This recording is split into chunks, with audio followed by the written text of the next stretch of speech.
अवैध अतिक्रमण पर बुलडोजर चलना योगी का खास स्टाइल है, लेकिन अब ऐसा लग रहा है कि जैसे असम के मुख्यमंत्री हेमंत बिस्वा शर्मा योगी मॉडल पर सरकार चला रहे हैं। असम में अवैध अतिक्रमण पर बुलडोजर एक्शन शुरू हो चुका है। असम के कामरूप जिले में आज हम एक ऐसे गांव में पहुंचे जहां सरकारी जमीन पर अवैध रूप से कुछ लोग रह रहे थे। वो लोग यहां पर तालाब में मछली पालन का काम करते हैं, लेकिन सरकारी बुलडोजर ने सब कुछ हटा दिया और अब ये लोग जल बिन मछली की तरह परेशान। रिपोर्ट जरा देखिए।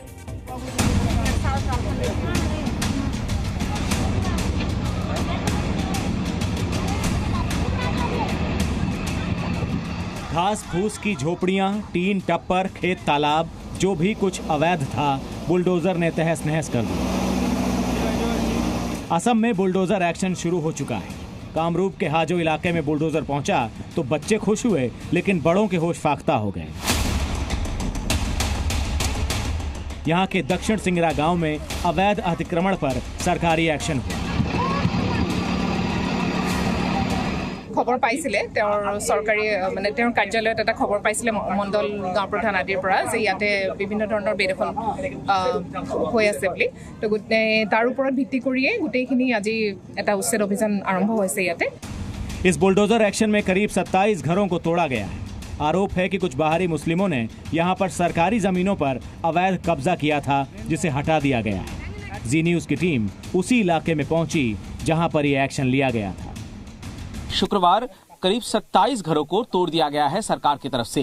एक एविक्शन ड्राइव चलाया गया और ये देख रहे हैं आप, सिर्फ घर ही नहीं तोड़ा गया, यहाँ पर जो मछलियों की खेती होती थी ये तालाब भी यहाँ पर नष्ट कर दिया गया।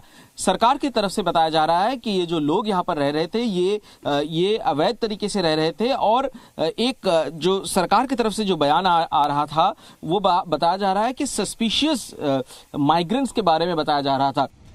इस इलाके में जिन जमीनों पर कब्जा बताया गया है उसमें कच्चे घर और तालाब तक बना दिए गए थे। इन तालाबों में मछली पालन का काम किया जाता था।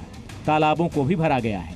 यहाँ के लोगों का दावा है कि वो लोग पिछले 15 वर्षों से यहाँ रह रहे हैं। আমি এটা বর্তমান কিনে লিছো সাদগের পায় সাদগের পায় কিনে লনতে আমি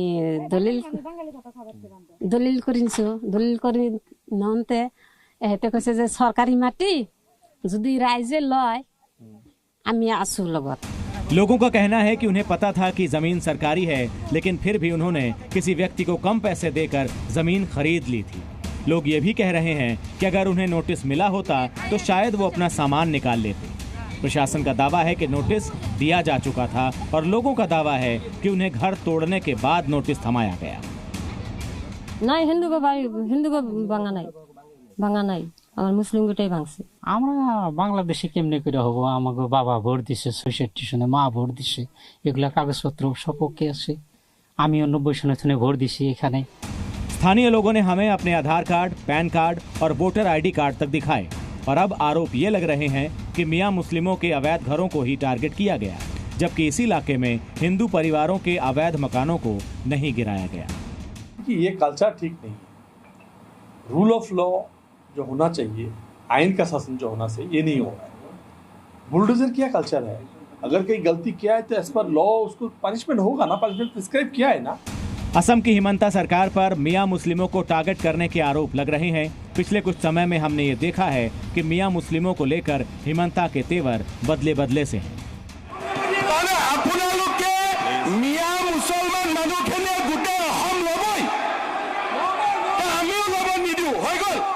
कामरूप जिले में हुआ बुलडोजर एक्शन कानूनी रूप से तो अवैध अतिक्रमण पर प्रहार है, लेकिन राजनीतिक रूप से ये एक्शन खास एजेंडा की झलक दिखाता है। सरकार की तरफ से इनको एक नोटिस दिया गया था, लेकिन उसको लेकर भी सवाल उठाया जा रहा है कि जब इनका घर तोड़ दिया गया है उसके बाद इनके हाथ में नोटिस थमाया गया, जबकि नोटिस में जो डेट लिखा हुआ है वो एक दिन पहले का है। कैमरामैन फेलिक्स के साथ सुमित सेनगुप्ता, जी मीडिया, असम। हेमंत बिस्वा शर्मा ने आज एक प्रेस कॉन्फ्रेंस भी की, जिसमें उन्होंने अवैध घुसपैठियों को लेकर अपनी सरकार का एजेंडा साफ कर दिया और सख्त लहजे में अवैध घुसपैठियों को चुन चुन कर पकड़ने की बात कही है। असम सरकार के मुताबिक इस वर्ष जनवरी से अब तक 54 घुसपैठिए पकड़े गए, जिसमें सबसे ज्यादा 48 घुसपैठिए करीमगंज से पकड़े गए।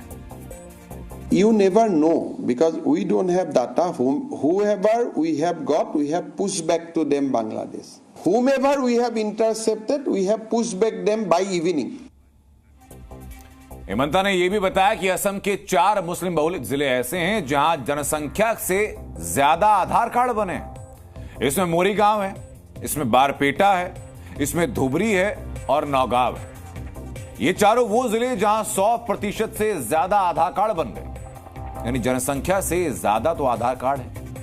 फेक आधार कार्ड को लेकर के असम सरकार ने एक और फैसला किया और अब असम में किसी भी व्यक्ति का नया आधार कार्ड तब तक नहीं बनेगा जब तक कि वो एनआरसी के लिए आवेदन नहीं करेगा। एनआरसी का आवेदन होगा तो आधार कार्ड बनेगा, यानी एनआरसी में नाम नहीं तो आधार कार्ड भी नहीं।